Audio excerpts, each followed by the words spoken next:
Well. If you already see in my background, it is very, very grim.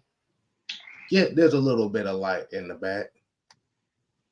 What's going on, fellas? As we already done seen this game pump up to what it was, the Atlanta Falcons have fell victim in London to the Jacksonville Jaguars.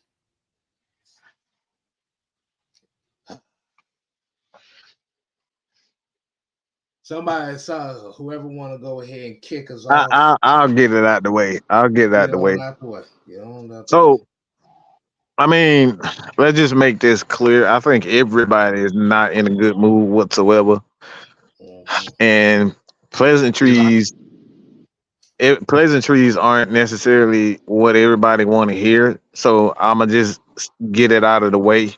Is that this is exactly what we need. I mean, we've been saying this entire time, like we don't know what the fuck is gonna happen with this team at this point in time, as far as offensively, and it was just an absolute. I wouldn't say a mess because there was some positives in this game, but offense, we're having the same struggle for whatever reason. We just cannot get off to. And let me rephrase that. I know exactly why we're not getting off. I'm a rephrase that right now. I know exactly why we're not getting off. And it took me 3 games, 4 games to kind of get to this, 3 games to kind of get to 4 games, 4 games to get to this. And I'm not understanding. Arthur he's feeling the pressure as far as this passing games. He's trying to prove, and this is what even Rex Ryan was saying on ESPN, he's not playing his game. He's not calling his game. And this is something that we talked about with Tony Dungy. Play your game, call your game. Stop trying to get in front, stop trying to listen to everybody else, the outside sources, trying to prove that you can throw the ball. And he's trying to prove that Desmond Ridder is a pocket passer. Desmond Ridder isn't that. He's not a pocket passer. I've never seen the Arthur Smith offense so much in the pocket. He always, every quarterback that he's had, he's used movement. And for whatever reason, he's now for this reason, Arthur's listening to the critics and saying, all right, Desmond Ridder's in the quarterback. Well, I don't give a shit if he is or isn't a prototypical quarterback. If he can run, he can use his leg, he has that ability, use it. You're not using his ability, just having him standing in the pocket. There's no movement from that quarterback position right now. And I am absolutely baffled as to why he's doing it. He's never done this. When he was in Tennessee, he had Ryan Tannehill, he used motion with him. When he had Matt Ryan, he used motion with him. He did it last year with Marcus Mariota. He used a lot of motion and bootlegs. He's not doing these things with Desmond Ridder, and it's just so frustrating to figure out why are you listening to these critics? What's your problem? Are you a fake tough guy? Are you listening to them? Where is the real Arthur Smith? At this point, that right there is the question I have for everybody. Who is the real Arthur Smith? And that's the problem. Until he figure out what this offense is going to be, what he wants to call, if he's going to use every quarterback's true skill set, then this offense is going to continue to struggle. Because this is where I'm frustrated. I'm not frustrated with the picks. I'm not frustrated with losing the game. LT said this. We've been saying this. We're not playing our game. This is not an Arthur Smith offense. And he's trying to prove to the world that he can be a fucking developer pocket passer. Why? All That's right. the thing, So man. Like, go ahead, too. I was just gonna say, like, seeing what I saw today in this game, and everything that Mike said is absolutely correct. Um, I do want to focus on because I'm a lead the O line part to you, Don, but I want to focus on our receivers and quote unquote tight end. A lot of our guys have not developed when it comes to route running. For example, the pick six, as much as everybody want to say is on Ritter for that pick, Drake London have to put his foot in the ground and run the route. No need to stutter step. No, because already what Pitts came on that play, he immediately ran a flat.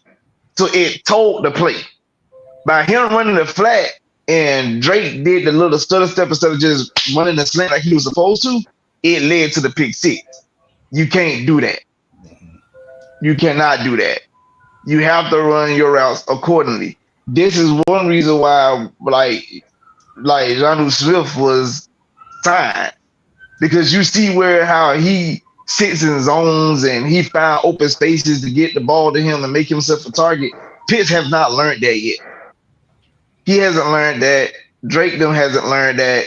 Those guys got to learn that aspect of the game. Now, it kind of got better as the game progressed, but we cannot come out continuously being slow on offense when you're like in that aspect, because games like this take place.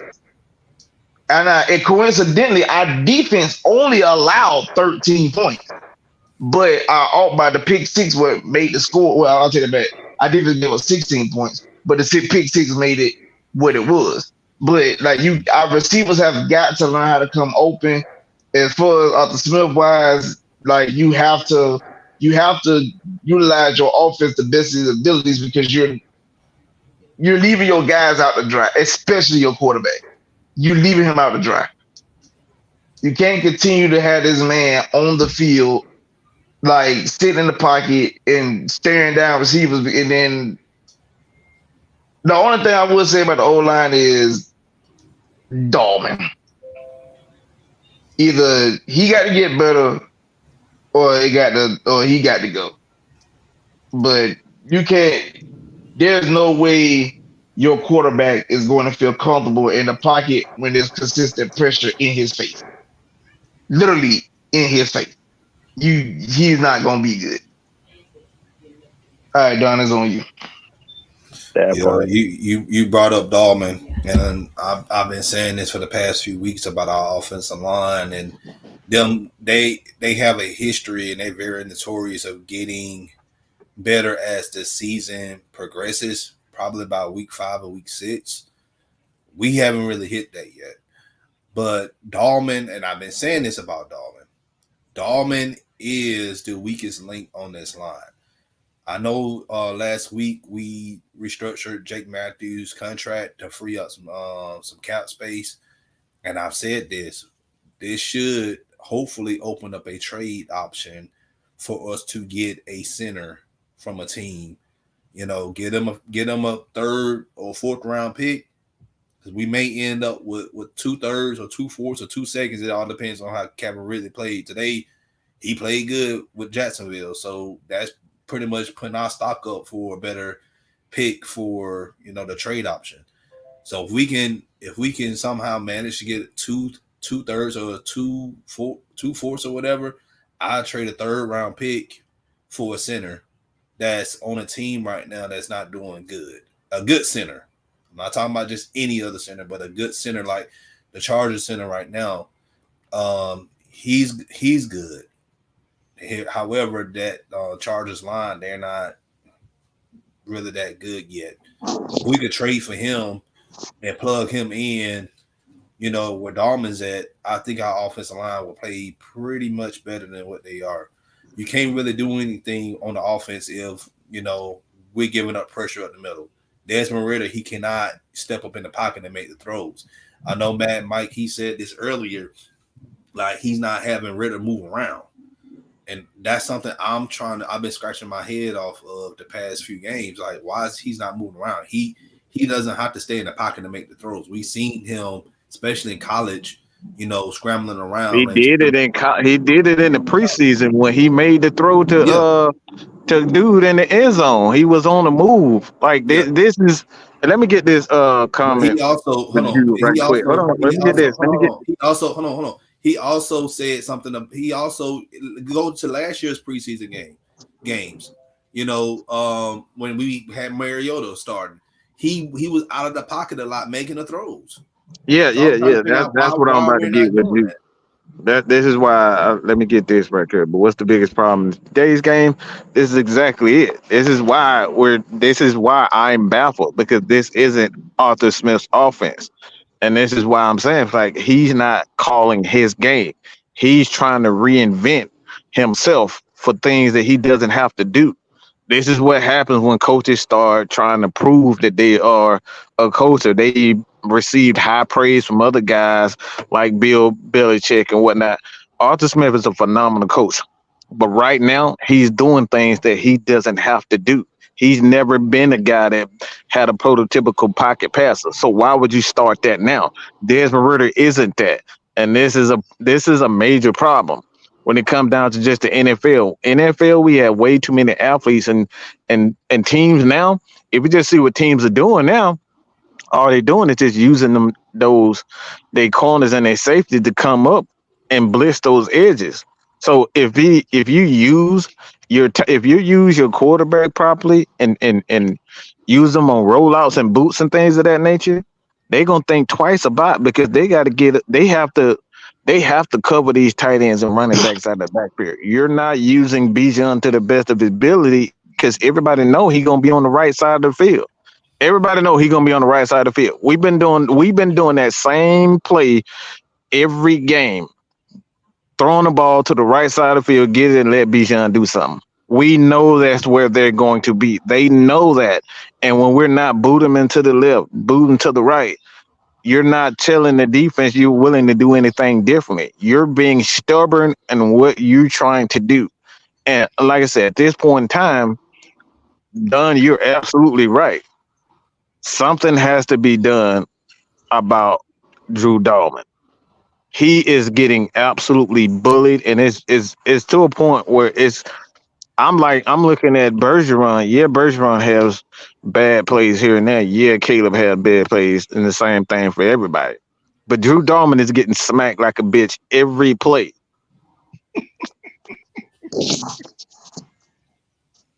Yeah, Not and not that's the getting thing, and that's the thing, man. Like, I'm sorry, go ahead, Six Man.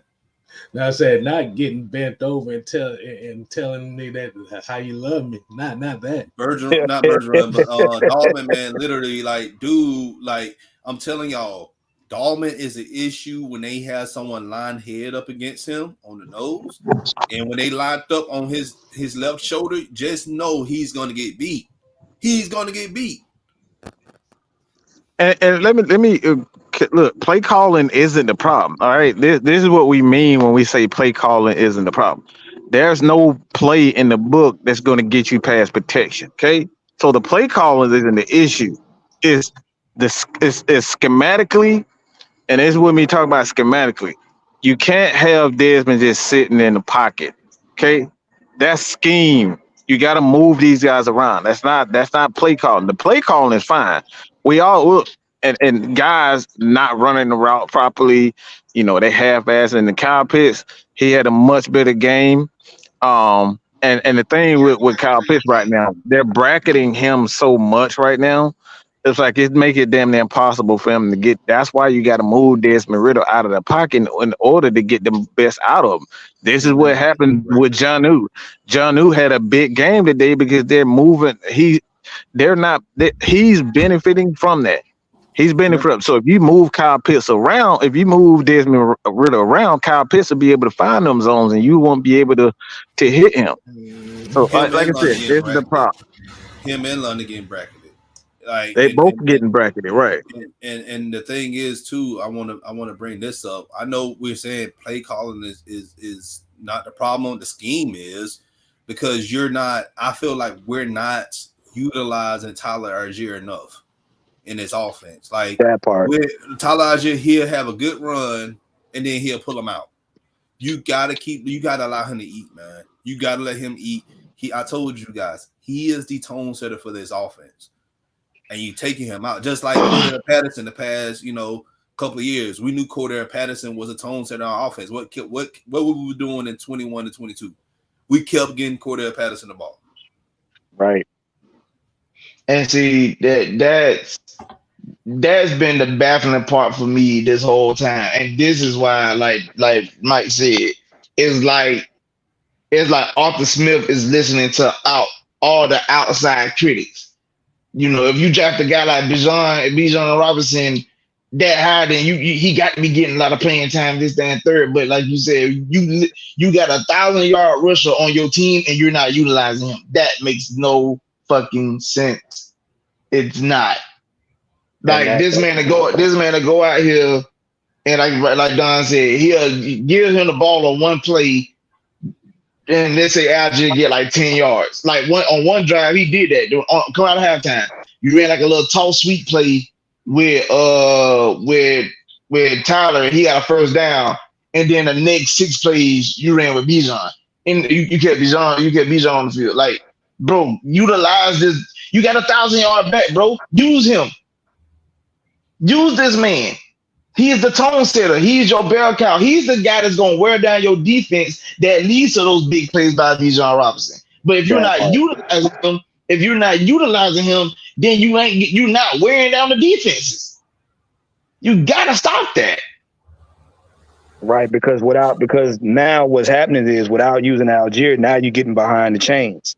And now you're forcing the offense to have to throw, which is something right now they ain't got figured out.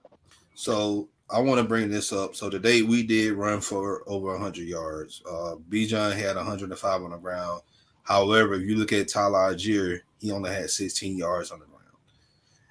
And I said this, anytime that Tyler Algier has 45 yards or more on the ground, that's good for our offense. So yeah, Bijan Robinson, he got the yards. He averaged 7.5 a carry today. But this is what we're talking about when you run the ball effectively. We didn't run the ball effectively like we needed to. You gotta, like, you running the football, but like you said, is effectively because Algier only had 16 yards. So if Algier only had 16 yards on the ground, then like you gotta understand that this man here is. You're not seeing the ball and he's not pounding on nobody's defense. And I don't like not pounding on nobody's defense. I want you to feel me. I want you to understand that I'm setting the tone. You're going to be bruised when this game is over with today. That's the whole mindset. You are going to be bruised when this game is over.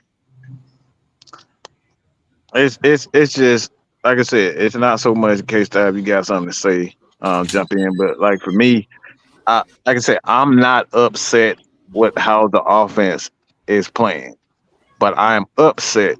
I'm more disappointed that we're not playing players to the best of their ability. We're not using Desmond Ritter to the best of his ability. We're not using Tyler Algier.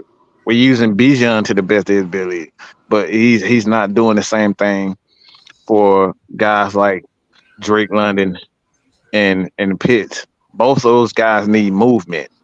They're not one of those guys. They're not the type of receivers that can get open just with simple route running. So you have to draw things up. This is why you have a lot of bootlegs and motions to help those guys get free. Pick plays. We don't run a lot of trip sets anymore. We don't run a lot of pick plays. When we started running those pick plays, guess what? That's how Jonnu started getting the ball, because we was running pick plays. You have to use ways. So this is why we say it's not play calling, it's schematics.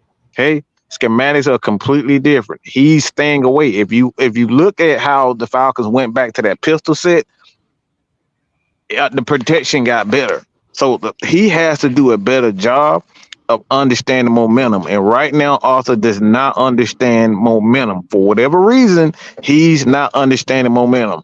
Momentum helps you get off the faster starts. That's the problem with this offense. They're not getting off the fast starts. They're not getting the ball in the right people's hands to help the offense get going, which is why everybody's upset about Tyler Algier getting the offense. He's the guy.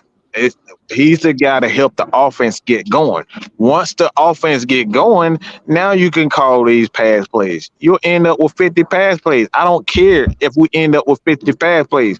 As long as we start the game out with the run and then we open things up, I will gladly sit back and watch him pass the ball. But we have to get off to a faster start because now our defense is going to start looking at each other like, hey, bro, y'all ain't doing y'all damn job. We could be 4-0, but y'all ain't giving us nothing. So now Arthur has to. It's not even the players. Arthur has to look at them play the defense and say, "Hey, man, we gonna get it done." Arthur has to answer this now. Let me speak on this for a second. All right, Joe Montana, Bill Walsh, Jimmy Johnson, Troy Aikman, Bill Belichick, Tom Brady. All right, what are these? Yes, they are Hall of Fame quarterbacks and Hall of Fame coaches. However, how did they get to that level? If you want to debate, anybody want to debate me because the film is there. They set the run up. Without those guys, you got to understand Roger Craig with the 49ers in the 80s. Emmitt Smith with the Cowboys. Corey Dillon and Falk. All right, not Kevin Falk. Those guys, they set the tone for those offenses. And when they set the tone for those offenses, just like you said, man, Mike, guess what? It opened up the path for those teams. Joe Montana, he can make the throws to Jerry Rice and those guys. Troy Aikman can make the throws to Irvin. Tom Brady can make those throws to Branch and Tim Brown and all those guys. You have to run the ball. You have to get it to your tone setter. Hey, Kev, answer this. Answer this right here. What's up? Answer that right there. Answer that question right there. What do you mean the best of his abilities? He's a distributor of the ball. Well, he's talking about Desmond Ritter.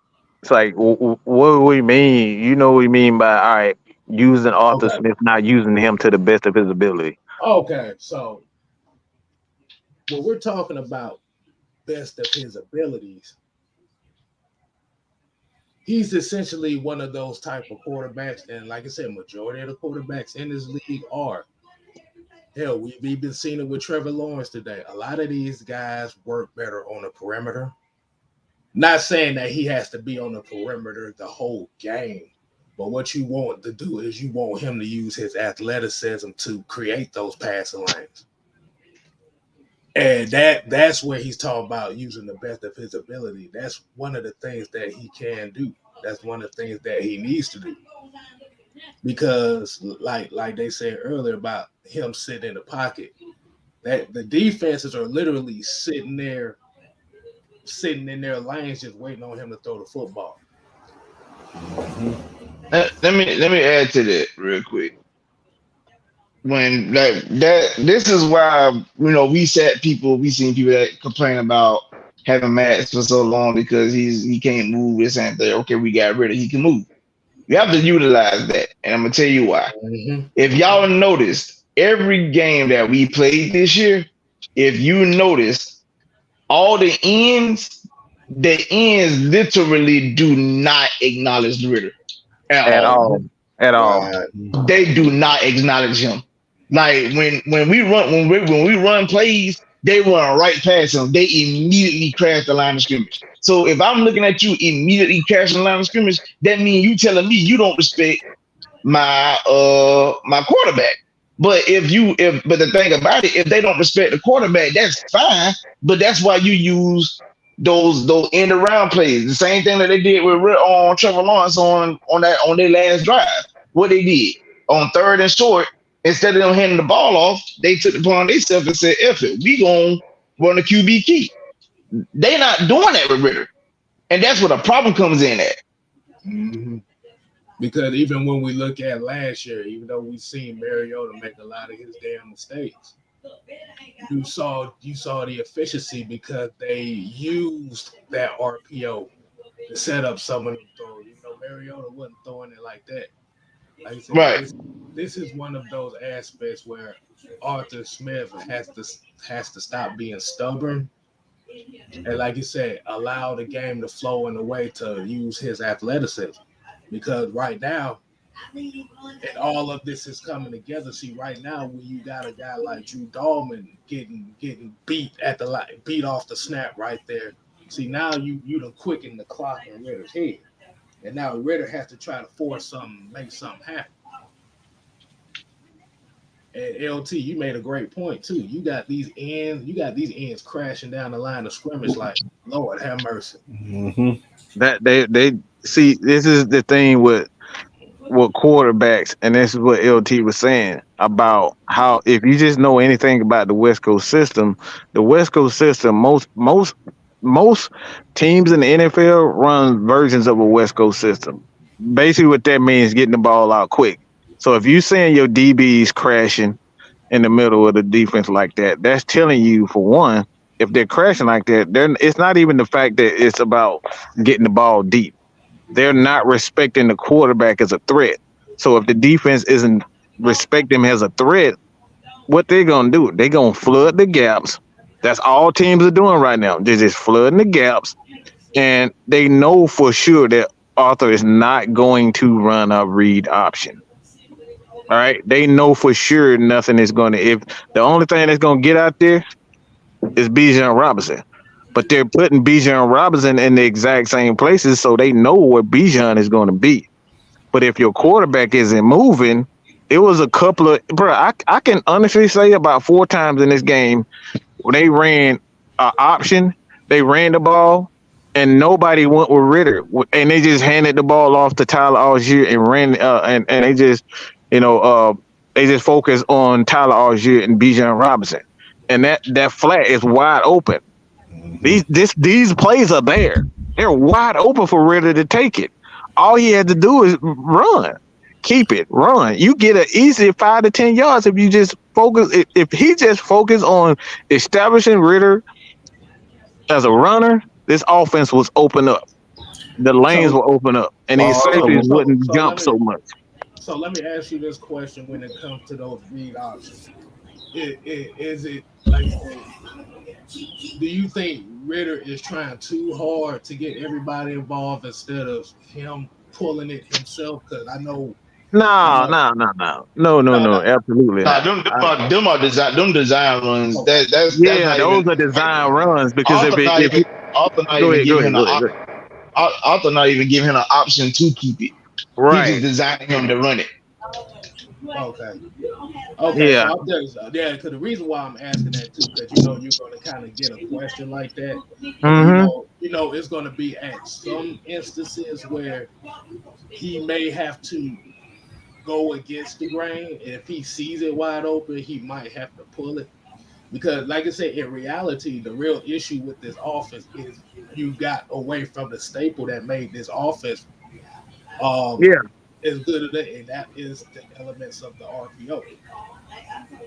That's just plain and simple. Mm-hmm. You got to move the quarter. You got to move the quarterback, because that's going to take the pressure off of you having to use the running backs like that. You got to use Tyler Algier to beat them down. Like I said, Bijan's role is fine in this offense right now, but it's essentially one of these games you can't use him so much. End of the day, he's a rookie, and Desmond Ritter is pretty much a rookie as well. You have to allow your veterans on the team, and I understand our offense, we don't have that many veterans. Right. You got Matt Collins, who's a 7-year vet. You got Scotty Miller, who I've rarely seen, on the field. We need to utilize him as well, and utilize. We've been utilizing Yanu for the most part, but like Cordell Patterson, he suited up today, but barely got any action in the game. So like we have to utilize more guys. It can't just be Bijan Robinson, Drake London, and Kyle Pitts. They know those are our playmakers and defensive coordinators. That's why they get paid their money to scheme and take those players away from us. That part.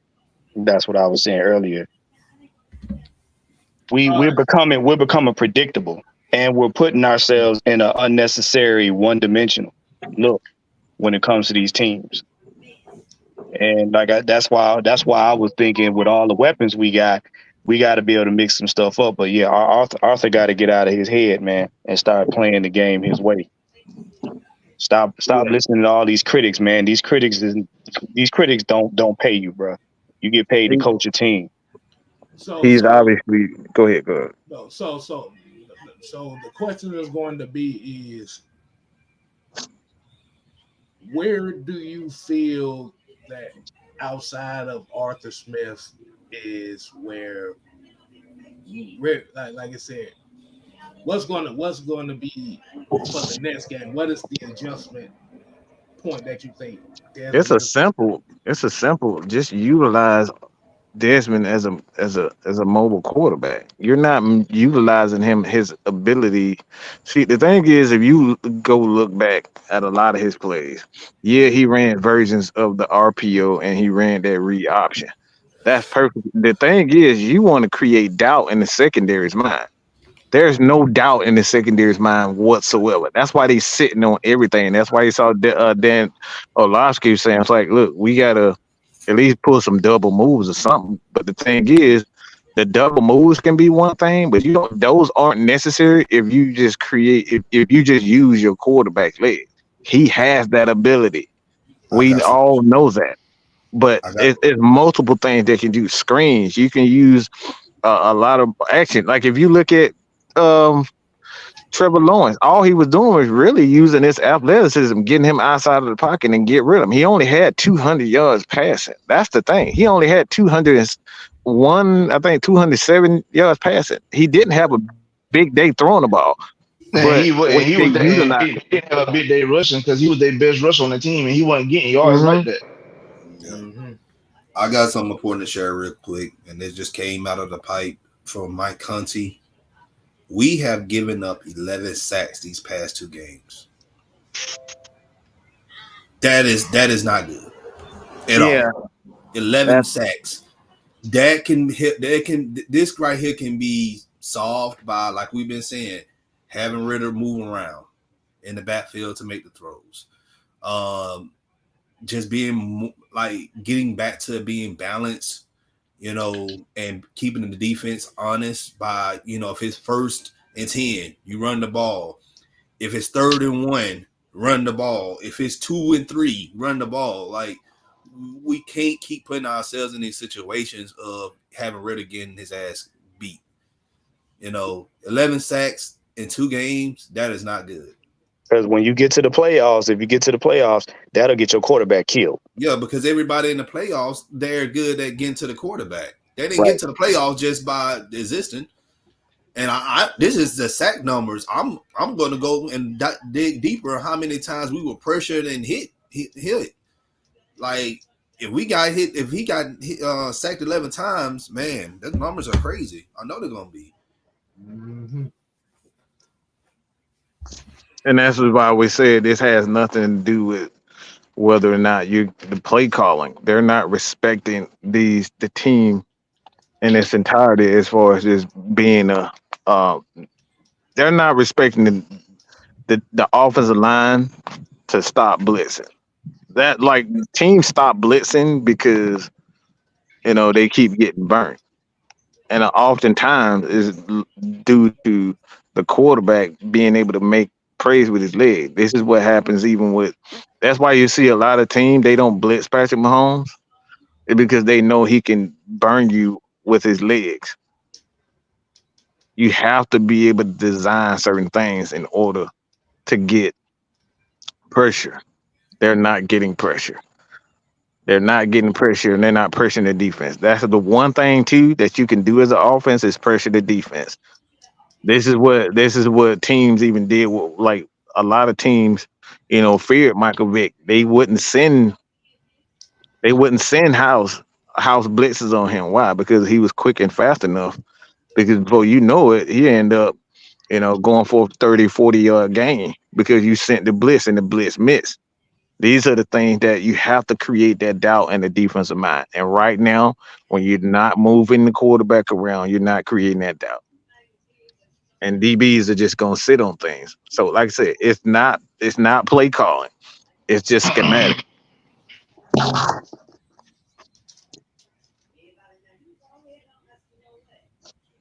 Anybody else got something on this?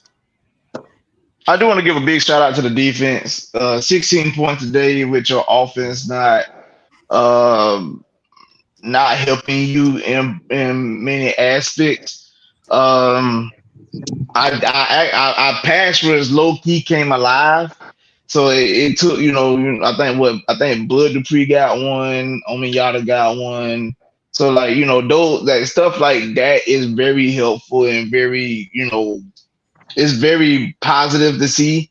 So the defense, I'm gonna give a big shout out to them, a big credit to them. 16 points, man. I ain't mad at y'all boys, bro, because y'all been put in kind of, messed up situations, things of that nature. Offense not giving y'all what y'all deserve in a sense. But I mean, that's really it. Other than that, everybody been hitting it. Look, let me say this shit right now, okay? All you motherfuckers up here talking about we making excuses for Arthur Smith. What the fuck we got to make excuses for Arthur Smith for? That's one motherfucking thing. And the two things, again, if you understood what the fuck scheme is and play calling, you would know those guys are two different things. Scheme, okay? A scheme is utilizing, understanding what that player is good at and using it to the best of his ability. Okay. Understanding your personnel. It's understanding your personnel. Scheme and play calling are not the same. So this is why we are saying, okay, scheme is understanding if Kyle Pitts is good at running a slant versus running a post versus running a 9 route. This is what scheme is. He's having schematic issues, understanding that Desmond Ridder is good inside the pocket versus outside the pocket. This is a scheme issue. It's about center is can't block up front, and that's a scheme thing. That's a scheme thing. That's not a play calling issue. So look, we're trying to educate you guys, and just because you upset about Arthur Smith, it don't mean you're right in this instance. Play calling has everything to do with knowing your personnel. He has schematic issues, and this is what we're talking about. Dahlman is not a guy that you put in pass protection situations constantly and not moving the quarterback around because he doesn't have the ability to anchor against a defensive tackle. He's not strong enough. These are schematic issues. This is why they went to the pistol formation. It's a schematic issues. So what Arthur is doing, what he's struggling with it is schematic issues and getting his offense to a certain pace. You have to understand how to get your offense into a certain pace. If that pace is disrupted, this is what another thing too. If you ever looked at, this is why I always give Mr.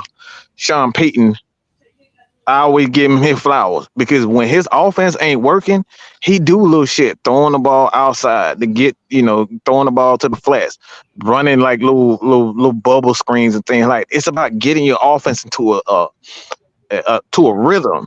That's what play calling is. Play calling is getting your offense to a rhythm, and then schematics is knowing what these players are. Those are two totally different concepts.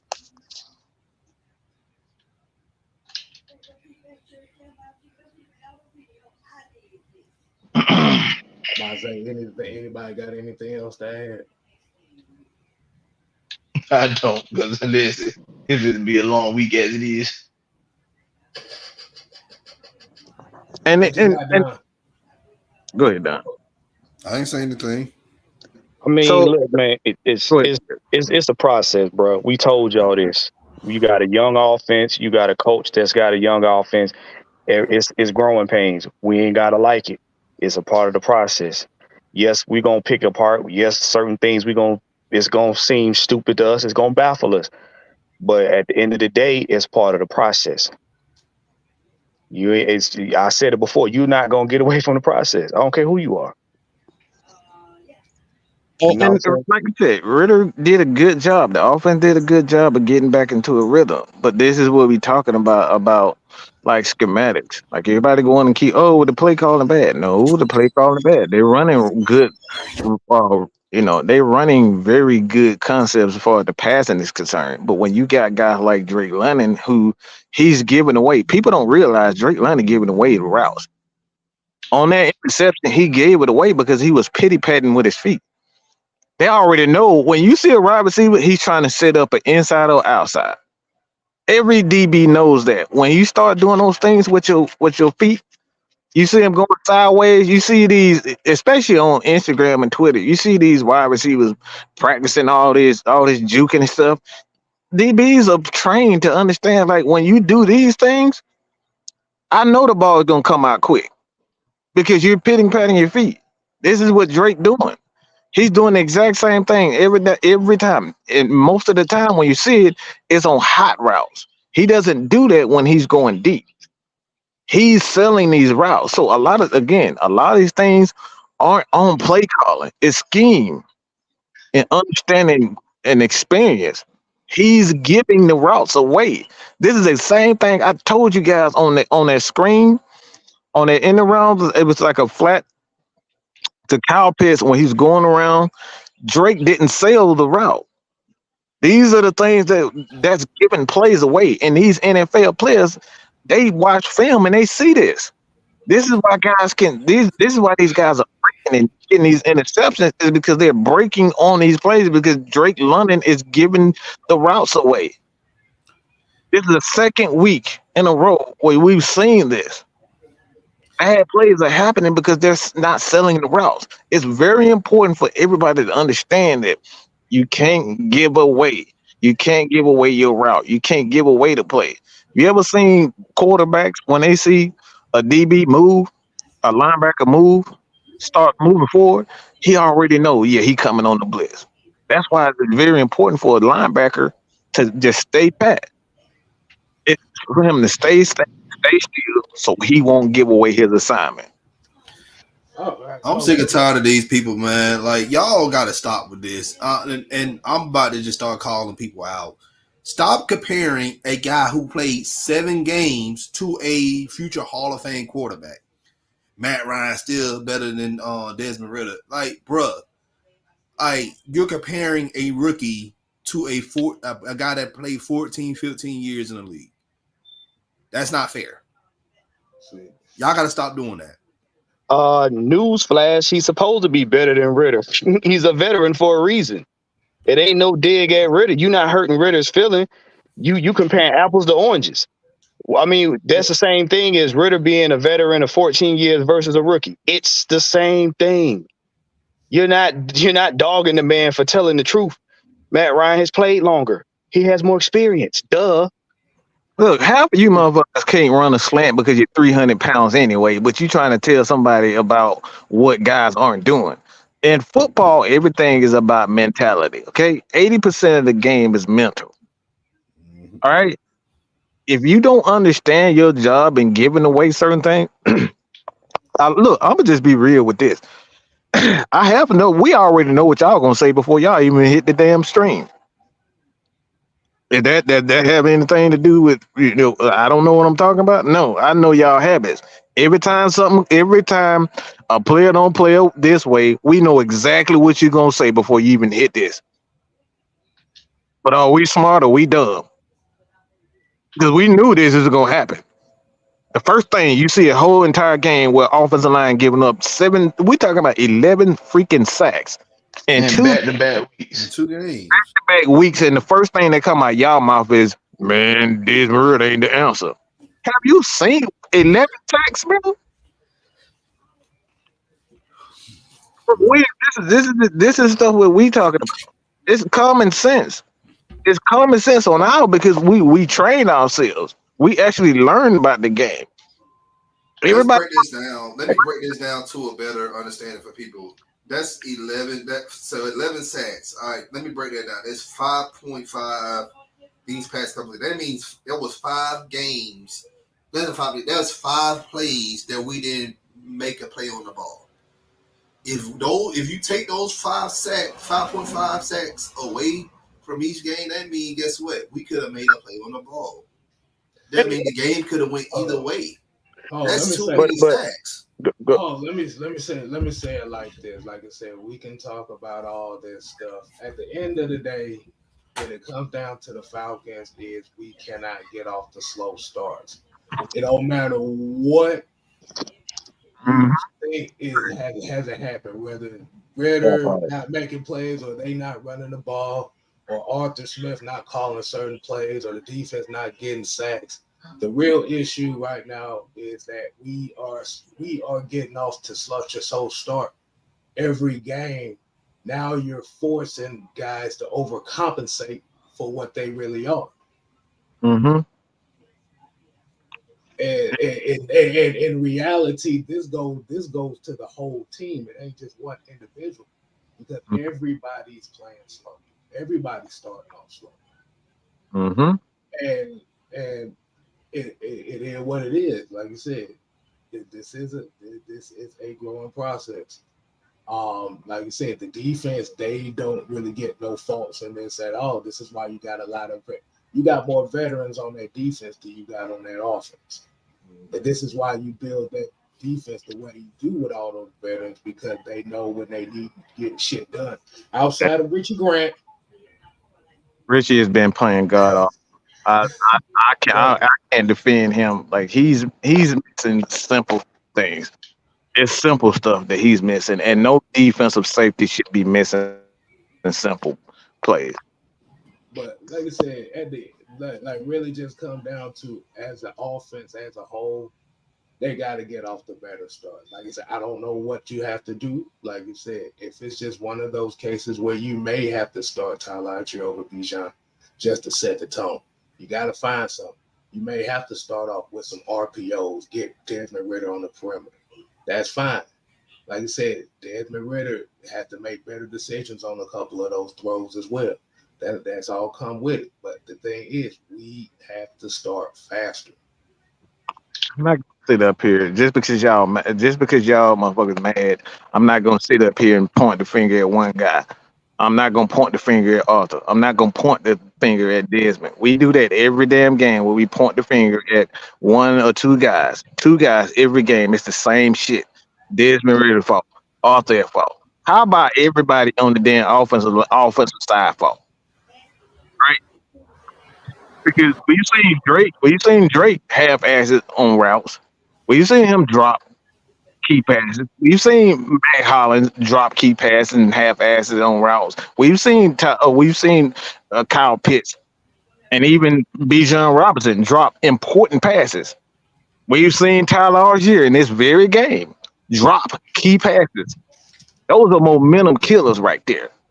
So this is the reason why we say it time and time again, and this is why we're unpopular. I'm not going to sit up here and just try to fire everybody when the offense in its entirety is playing like crap. Y'all do realize firing everybody, you set the team back another 5 to 10 years. So firing everybody is not going to put us in the playoffs this year. Blaming Desmond Ritter is not going to put us in the playoffs this year. If you put Heineken in, This ain't your fucking team, all right? You don't look. Look, this is the reason why we look. This ain't your damn team. I don't know why y'all think y'all have a voice and what the fuck going on. Mike ain't got no control of this damn team. All we can tell you was exactly what the hell's going on and why certain things happen. People, look, we live in a society right now. It is, if the shit don't happen fast, y'all get mad. I don't know what every NFL franchise that is winning right now have all been through the ups and downs. How the hell do you think they got Jalen Hurts? How the hell do you think that the Chiefs got to a point where they're in the fucking playoffs every year? They had to go through the up, they had to go through those downs in order to get to a certain spot. They lost. Do you know these dudes lost like 4 AFC championships in a row?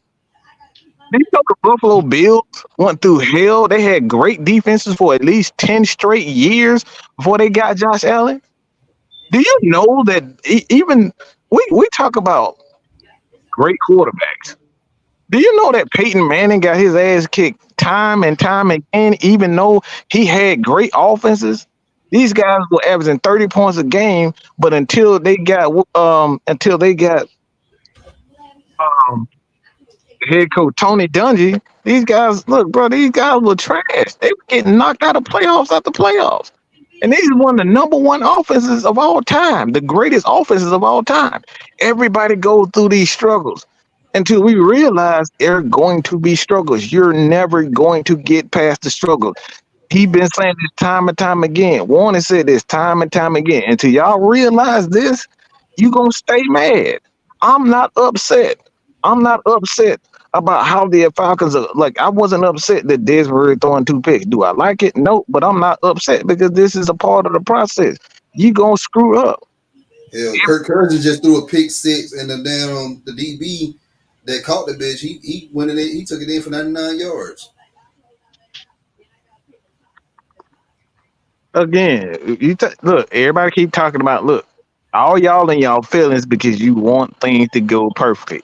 This is not what happens with young football team. This is the first time this team has been together and y'all want to make playoffs. We have been stating time and time again that the only way the Falcons are going to make this playoffs is if everything work well together. But that's a perfect scenario. But this is the NFL. Injuries happen, chemistry, somebody blowing up on the sideline, a coach getting fired. We see this time and time again. Things don't go perfectly the way. Who would have saw that the Chiefs would have lost the first opening game at home against Detroit? Nobody would have seen that shit. They had two guys. They had 2 guys injured. They had 1 guy injured and 1 guy held out. Things in the NFL happen. So just because you wanted the Falcons to look a certain way, don't mean it's gonna happen. And it's still a long season, people. You got to look at it. For me, I split the season up in quarters. The first 4 weeks is the first quarter. The next 4 weeks is the second quarter, so on and so forth. We 2-2, bro. We ahead of the curve. We are absolutely ahead of the curve. So to sit here to be complaining right now is funny because it's like, what you complaining for? Yeah, y'all got to get y'all hands out y'all crouch, man. Do y'all understand that if we go 4-0 and have almost a stellar season and don't learn nothing we've learning right now, these rookies don't learn nothing. When they get to the playoffs, if they get to the playoffs, in y'all mindset, do you know they're gonna get their asses kicked? Because that's when the bad habits show up. That's when the bad habits show up. They don't show up, you know what I'm saying? If they don't show up during the regular season, they show up in the playoffs. Or they show up in the championship games, or they show up in the Super Bowl, as we've seen. What do you want to hold them accountable? How are you gonna hold them accountable? How Mike gonna hold them accountable? I don't know why y'all panicking, bro. If you pick, did anybody in the comment section pick the Falcons to go undefeated? That's what I'm trying. Did y'all pick? Tell me that now. Did you expect the Falcons to go undefeated? You know what? It's funny you say that, LT, because a lot of y'all in the comment section, when we asked y'all what were some of the scores or whatnot, y'all was like, oh, how are we going to rank? Oh, 11-6, 12-5, 13-4. Y'all do realize those losses are a part of that. Whether they come early or they come late, those losses are a part of that. So either way it go, there going to be some losses incurred. But y'all forgot that part. See, y'all want to say, oh, we 4-0 because y'all want bragging rights from highlights. Ain't nobody. Apparently, y'all ain't been Falcon fans long enough because I specifically remember, and I'm making sure because I'm pretty sure I'm right about this. Didn't the season we started off 5-0 and missed the playoffs? Yeah. I remember that. Mm-hmm. 2015. Yeah. We did exactly that, and this is what we're talking about. All right, and it's what everybody keeps saying. Look, it ain't nothing. Everybody thinks it's just gonna be overnight. There's never been an NFL champion in the history of the league where they just, all right, we won overnight. Cincinnati, the only team that I can remember in the last few years, but those guys, they didn't win it. It's big times in the NFL where it's just teams like we just gonna build a super team. That don't happen in the NFL. Teams that have success have built a culture of success. The Steelers, the Colts, the Ravens, the 49ers, they had sustained success over the years, and it didn't happen overnight. 49ers have always, bro, they've been a top defensive unit since 2012. What are we talking Mm-hmm. about? Success for every team that won the championship, even to the Rams. The Rams have had sustained success. The teams that don't have sustain and they don't have a foundation, these guys are that struggle. This is where the Atlanta Falcons are right now. We're up Who talking in the background? because Lord, Lord. a guy is up. Like I said, because we're losing games. We're quote unquote, not like what do they say? Because we understand what the process is. That I guess we're giving Arthur Smith and the team a pass for losing. No, that's not how you win. We're talking about sustained success. Y'all want to win overnight, and that's not. There's no such thing as winning a championship overnight, bro. This is not. This don't happen in NFL. That might happen in basketball where you create a super team, but in the NFL, super teams don't mean nothing, As the 2011 Philadelphia Eagles. bro. They bought everything. We just saw last year with the Rams, bro. They made a trade for Ramsey and OBJ. They just went and bought everything, and this not See, these things don't happen. see. I think what's going on is for us, we're kind of putting the wrong energy into it. Like you said, at the end of the day, like you gotta remember, ain't no, like I said, a lot of people are not going to really have patience on that. So like I said, they say we making excuses for them. Like I said, we gotta let them think that. But at the end of the day, like I said, if everybody thought this team was a 10-7, 10-6, I see they didn't answer that question. Though. They were quick to tell us that.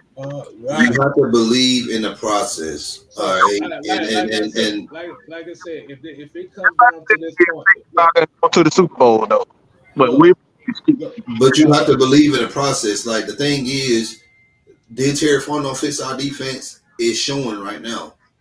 All right.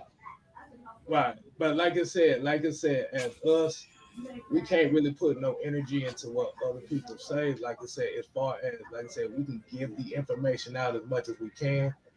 But like I said, if it goes out of one ear and out the other, like I said, you can't really save nobody like that. But the thing is, at the end of the day, this team has to start off fast. That's all that really needs to be said about it. Like I said, by any means necessary, they have to start fast. Man, these motherfuckers just mad because we ain't saying every year we got to fire and trade everybody. Like this would it come. We Mike, you put like I said, we putting the wrong energy into that. Like I said, everybody's entitled to their opinion. I get that, but fuck that today. All right, this is a fucking post game show, and we gonna get these feelings, and I'll be back to my common sense tomorrow. Fuck that, okay? These motherfuckers just mad, all right, because we not saying fire everybody every fucking year, and that's not how real fans react. Well, look, man, we here to educate you guys. We not here to join in the pity party. That's not what we gonna do. Like I said, we dislike the loss just like you guys do. But having a pity party, number one, ain't solving nothing, and then two, it ain't gonna get us no more wins, and it ain't gonna undo the loss. Y'all gotta understand that we're gonna take losses. Other teams are gonna take losses. The games you think we should win, we may lose. The games you think we should lose, we may win. That's how it goes. That's life. It is. Just get mad because we ain't saying fire Arthur Smith, and we not saying Desmond Ritter ain't the guy. I don't fucking know if these guys are it. But just because we lose 2 games in a row and forget the fact that we won 2, we not screaming fire everybody. We're not saying same shit different year. All right. How many times we literally just saw in 2016 this team come from absolutely nowhere. Nobody saw that happen to us going to the Super Bowl. That came out of nowhere. Okay.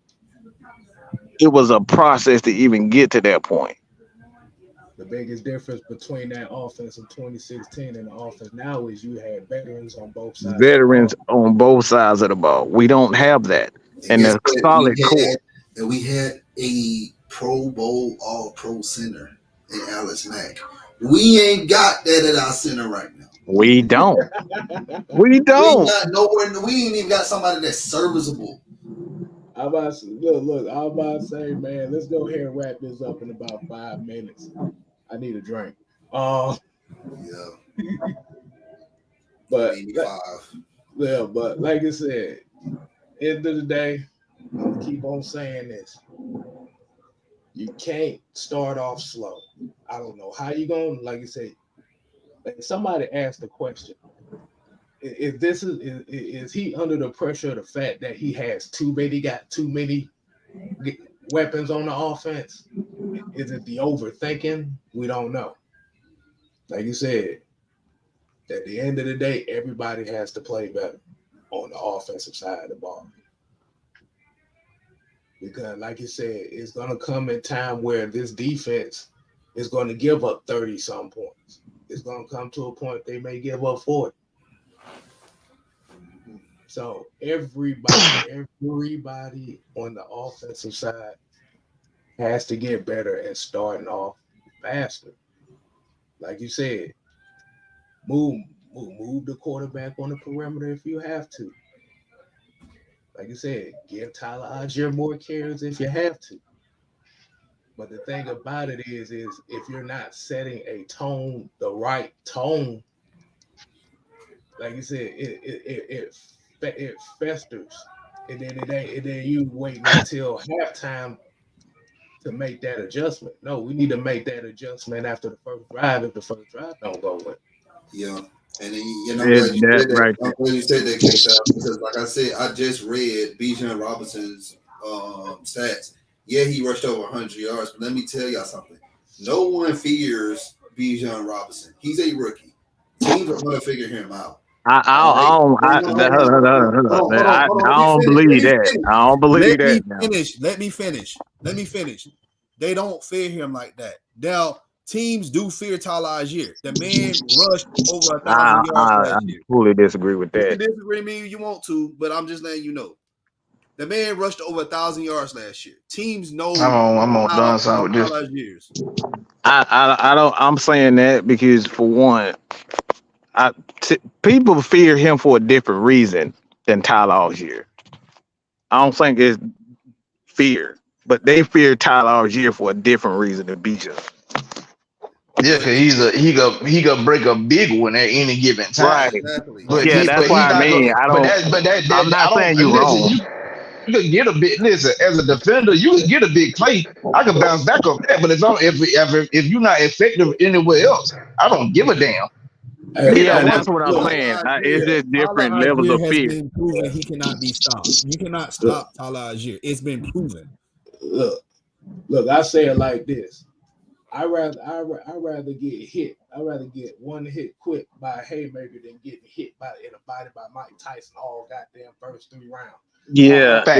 I'm saying it. I that's all I'm saying. I think they fear those guys for different reasons. But the fear you think of Bijan does not put fear in the defender's heart. I don't know about that, dog. No. The thing is, you fear Bijan breaking one, like you say. You fear. Yeah, it's a different fear. Like Tyler Algier, I'm telling you from a defensive-minded mindset.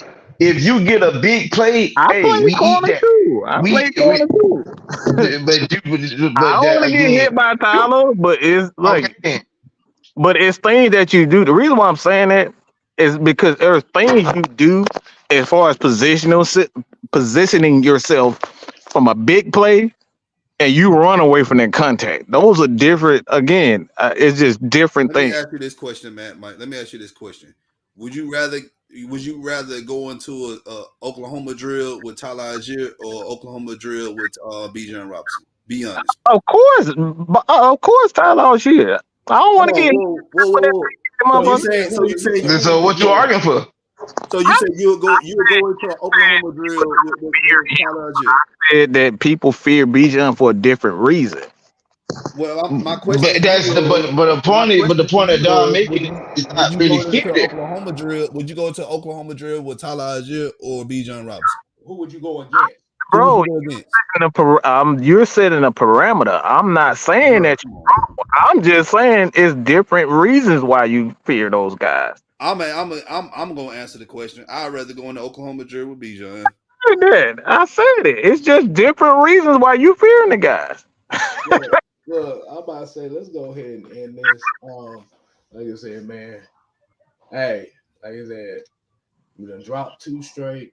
Like I said, everybody's emotions is high right now because we all kind of, like I said, a lot of folks may have expected this game to go a certain way and it didn't. Like I said, at the end of the day, we already know what the major issues and the major questions that need to be addressed as far as what do this franchise want from this offense? What do they want to be? We can't be one thing and we can't do another thing. We can't say we want this guy to do one thing and then turn around and do another. So, like you say, they done got chin checked twice. And like you said, now the questions all are going to come up. So, hey, man, Arthur Smith, Desmond Ritter, Drew Dahlman, Richie Grant, Drake London, everybody that's on this team, like you said, you got adversity now. Like I said, you lose one, that's a little bit of adversity. You lose 2 in a row, you got some adversity to come on. What you gonna do? How we gonna make the adjustment? On in Houston, we play the Texans. We back in the Benz this Sunday, and I will be in attendance for that game. Oh yeah! So appreciate everybody. We appreciate everybody tuning in. Like you said, man, like I said, on to Houston. Yeah, what it is. But we got a very interesting week coming up for us. Oh yeah, heavy hitters will be on Tuesday this week. The 6-man combo will be on Wednesday. So we appreciate y'all tuning in. Hey, enjoy the rest of your day. God damn, we got a long ass day. I'm about to get me something to drink and go to some chicken up. We ain't here to play. We here to stay. Yep. You ain't gotta go home. But you got to get the hell up out of here. Oh yeah, with y'all negative asses. I'm about to I feel like he gonna talk about a different damn man, but you agreeing, but gonna make an argument. Niggas don't make no damn sense these days. I'm talking about damn time, right? Mom, I was damn doing some crazy ass shit. You saying y'all hurt my damn life. I don't even understand.